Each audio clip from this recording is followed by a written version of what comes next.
नमस्कार दोस्तों। आमतौर पर कहा जाता है कि हम 3 डायमेंशनल वर्ल्ड में रहते हैं। हमारे ब्रह्मांड में 3 स्थानिक प्लेन हैं, ऊपर और नीचे, बाएं और दाएं और आगे और पीछे। आप अपने आसपास देखेंगे और ये पाएंगे कि ये सच है। आप जिस चीज पर भी ये वीडियो देख रहे हैं वो 3 डायमेंशनल है। आप अपनी खिड़की के बाहर जो भी देखते हैं वो 3 डायमेंशन में हमेशा मौजूद होते हैं। लेकिन क्या होगा अगर वे सच नहीं है? क्या होगा अगर ये सिर्फ समय ही नहीं है जो एक भ्रम है, बल्कि हमारी वास्तविकता भी एक भ्रम है? आज की इस वीडियो में हम ये जानने की कोशिश करेंगे कि क्या होगा अगर हम एक होलोग्राफिक ब्रह्मांड में रह रहे हों। तो चलिए शुरू करते हैं। तो दोस्तों, होलोग्राफिक प्रिंसिपल सबसे विवादित और कॉम्प्लिकेटेड साइंटिफिक थियरीज में से एक है। इसे 1990 के दशक में तैयार किया गया था और उस समय के कई प्रमुख वैज्ञानिकों ने इसमें योगदान दिया था। और थियोरेटिकल फिजिक्स में बहुत कुछ की तरह यह सब ब्लैक होल से शुरू होता है। हम जानते हैं कि ब्लैक होल वो जगह है जहां रेगुलर फिजिक्स पूरी तरह से ब्रेक डाउन हो जाती है, खास तौर पर ग्रेविटी। हम ये भी जानते हैं कि इवेंट होराइजन से आगे निकलने वाली सभी चीजों और इंफॉर्मेशन को ये खा जाते हैं और डकार भी नहीं लेते। लेकिन उन चीजों के साथ बहुत सारी अनसुलझी समस्याएं हैं। उनमें से एक ये है कि जब वे इंफॉर्मेशन को खा जाते हैं तो ये ब्लैक होल के वॉल्यूम से ज्यादा उसके सरफेस एरिया को प्रभावित करते हैं, जो कि बहुत ज्यादा अजीब है।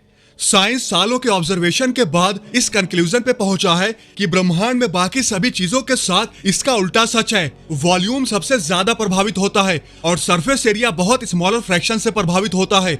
लेकिन ब्लैक होल, जैसा कि वे अक्सर करते हैं, इस प्रवृत्ति को उलट देते हैं और ऐसा करके वे हमें यह सोचने पर मजबूर करते हैं कि फिजिकली क्या संभव है और क्या नहीं। इसके आधार पर होलोग्राफिक प्रिंसिपल एक नए और वैकल्पिक एक्सप्लेनेशन के रूप में उभरा कि ब्रह्मांड वास्तव में क्या है। वैज्ञानिकों ने तर्क दिया कि ब्लैक होल की तरह जिसे केवल 2D सतह के माध्यम से समझाया जा सकता है, उसी तरह पूरा ब्रह्मांड 2D प्लेन से एमिट हो सकता है। ये वो और बाकी सब कुछ एक प्रोजेक्शन है, एक होलोग्राम, दूर किसी एक बिंदु से उत्पन्न, जिसमें हम सचमुच रहते हैं। आपका जीवन, पृथ्वी का पूरा इतिहास और ब्रह्मांड का पूरा इतिहास इसके अंदर हुआ है। हालांकि ये जरूरी नहीं कि ये सिर्फ एक और तर्क हो कि कुछ भी वास्तविक नहीं है, जो सुझाव देता है कि ब्रह्मांड एक डिजिटल कंस्ट्रक्शन है जिसे किसी हायर पावर द्वारा कंट्रोल किया जाता है। ऐसा हो सकता है कि हमारा ब्रह्मांड किसी हायर पावर द्वारा प्रोजेक्ट किया जा रहा हो, लेकिन ये जरूरी नहीं है कि अगर हमारा ब्रह्मांड एक होलोग्राम है तो ये अभी भी वैसा ही ब्रह्मांड है जैसा कि हम जानते हैं। ये बस एक अलग तरीके से शुरू हुआ और एक अलग वजह से एग्जिस्टेंस में है। एक होलोग्राफिक ब्रह्मांड बिग बैंग थियरी के विपरीत है। ये कन्वेंशनल क्लासिकल साइंस को पूरी तरह से उलट देता है।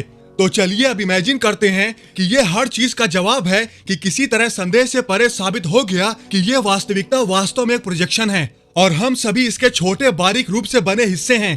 तो इस तरह के एग्जिस्टेंशियल धमाके को कैसे स्वीकार किया जाएगा? अगर ये कल की सुर्खियां होती तो ये एक तरह से अविश्वास होता। हालांकि होलोग्राफिक सिद्धांत किसी भी तरह से एक नया विचार नहीं है, लेकिन ये वास्तव में मुख्य धारा का साइंस भी नहीं है। बिग बैंग थियरी को ब्रह्मांड के सबसे प्रमुख सिद्धांत के रूप में स्थापित होने में बहुत समय लगा। इसलिए आप शर्त लगा सकते हैं कि होलोग्राम दुनिया के रेलिवेशन का बहुत विरोध होगा, भले ही इसका सबूत ही क्यों न हो। अगर आपको कहा जाए कि आप जो कुछ भी जानते हैं उसे त्याग दें, तो आपको कैसा लगेगा? अगर आपको बताया जाए कि जैसे आप जीते हैं और सांस लेते हैं, वास्तव में वो एक प्रोजेक्शन है, जहां आपके दोस्त थे, आपकी फैमिली थी, आपका वर्क प्लेस था, वो एक प्रोजेक्शन है। जिस दिन हम होलोग्राफिक ब्रह्मांड को सत्य के रूप में स्वीकार करेंगे, ये वास्तव में एक बहुत ही अजीब दिन होगा। हालांकि कुछ लोगों द्वारा शायद इसे स्वीकार किया भी जाएगा। आखिर इससे क्या ही फर्क पड़ेगा?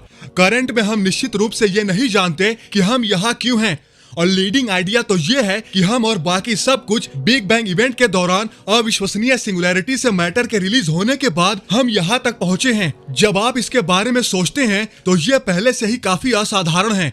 इसलिए होलोग्राम यूनिवर्स को स्वीकार करने की छलांग कुछ लोगों के लिए आसान साबित हो सकती है। हम आमतौर पर होलोग्राम को अत्याधुनिक तकनीक का एग्जाम्पल या पुराने स्कूल की साइंस फिक्शन मूवीज में प्लॉट डिवाइस के रूप में समझते हैं, जो कभी भी विशेष रूप से अस्थायी नहीं लगते। वे हमेशा बदलते रहते हैं, जो वास्तविक जैसे भी नहीं लगते।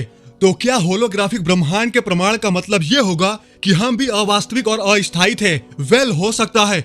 अगर हम एक पल के लिए वास्तविकता के ट्रू नेचर पर विभिन्न भव्य सिद्धांतों को भूल जाएं और ब्रह्मांड के बीच मानव जीवन के बारे में सोचें नेचर के लॉस के अनुसार, तो मानव जीवन पहले से ही नाजुक है। हम अपने कंट्रोल से परे बहुत सी चीजों की दया पर हैं। Extreme weather events, asteroid strikes, एक गुजरता हुआ ब्लैक होल, एटसेट्रा एटसेट्रा, ये सभी चीजें हो सकती हैं जो हमें कभी भी खत्म कर सकती हैं। तो क्या होलोग्राम की नाजुकता वास्तव में हमें चिंतित करनी चाहिए? स्पष्ट रूप से अगर होलोग्राफिक यूनिवर्स सिद्धांत सही साबित हुए तो ये पर्टिकुलर होलोग्राम उन टिमटिमाते आमतौर पर नीले रंग के कम्युनिकेशन डिवाइस से बहुत अलग होंगे जिन्हें हम फिल्मों में देखते हैं।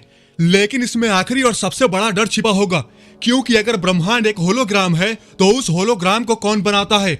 ब्रह्मांड इस अल्टरनेटिव मॉडल में निश्चित रूप से एक बाहरी जगह है, एक और क्षेत्र सितारों और ग्रहों और आकाश गंगाओं की इस विशाल और फैली हुई संरचना से कहीं परे, जहां से ये सब कुछ चलाया जा रहा है। तो ये कैसे काम करता है? अगर हमने जो कुछ भी जाना है वो वास्तव में किसी और चीज का प्रोडक्ट है, तो वह दूसरा और उससे भी बड़ा स्ट्रक्चर कैसे बना? ऐसा हो सकता है कि कोई ऐसी अल्ट्रा एडवांस एंटिटी हो जो हमारे इस होलोग्राम को देख और नियंत्रित कर रही हो, या फिर हायर प्लेन से मल्टीपल होलोग्राम प्रक्षेपित हो रहे हों जिनमें से प्रत्येक अगले होलोग्राम को अलग अलग व्यवस्था प्रदान कर रहा हो, जिसमें अलग अलग इतिहास और फिजिक्स के अलग अलग नियम हों। और फाइनली क्या होगा अगर हमारा प्रोजेक्शन रुक जाए? क्या होगा अगर ये विफल हो जाए या फिर किसी तरह से बंद हो जाए? शायद इसके बारे में हमें पता चल जाए और ऐसे संकेत मिल जाएं कि हमारी वास्तविकता टूट रही है, या शायद हमें कुछ भी पता न चले और एक पल में हम यहाँ होंगे और अगले पल नहीं। अब अगर हमारा होलोग्राफिक यूनिवर्स बंद हो जाता है तो इसकी दो संभावनाएं हो सकती हैं। या तो इस होलोग्राफिक दुनिया को चलाने वाले विफल हो गए हो किसी वजह से जिससे ये सब कुछ टूट गया हो, या फिर ऐसा हो सकता है वो इस होलोग्राफिक दुनिया को चेंज करके एक पूरी नई होलोग्राफिक दुनिया को बनाना चाहते हो। हालांकि दोस्तों, अभी आधुनिक दुनिया में हम होलोग्राम का यूज देख रहे हैं और होलोग्राफी का विज्ञान रोजमर्रा की जिंदगी का एक हिस्सा बनता जा रहा है। इसके एप्लीकेशन म्यूजियम में देखे जा सकते हैं, जहां आर्ट वर्क्स और आर्टिफैक्ट्स को होलोग्राफिक रेप्लिकास के लिए सब्स्टिट्यूट किया जा रहा है, या संगीत में जहां होलोग्राम संगीत कार्यक्रम ज्यादा से ज्यादा लोकप्रिय होते जा रहे हैं, और चिकित्सा में भी जहां स्टूडेंट्स अब बॉडी पार्ट्स और ऑर्गन्स के 3D होलोग्राफिक रिप्रेजेंटेशन का यूज करके प्रशिक्षण ले रहे हैं। लेकिन क्या ये सभी होलोग्राम वास्तव में किसी दूसरे होलोग्राम के अंदर मौजूद हो सकते हैं? ऐसा होलोग्राम जो अब तक हमारी कल्पना से कहीं ज्यादा बड़ा और कॉम्प्लिकेटेड हो। ये हमें उन सभी चीजों पर फिर से सोचने पर मजबूर कर देगा जो हमने कभी जानी है। वैसे दोस्तों, आप लोग इस बारे में क्या सोचते हैं? क्या हम एक होलोग्राफिक ब्रह्मांड में रहते हैं? कमेंट करके जरूर बताएं। तो दोस्तों, आज की इस वीडियो में बस इतना ही। आई होप आपको ये वीडियो जरूर पसंद आई होगी। अगर आपको ये वीडियो पसंद आई है तो लाइक और शेयर करना न भूलें, और ऐसी ही इंटरेस्टिंग वीडियो देखने के लिए हमारे चैनल को सब्सक्राइब करना तो बिल्कुल भी ना भूलें। तो मिलते हैं नेक्स्ट वीडियो में। जय हिंद।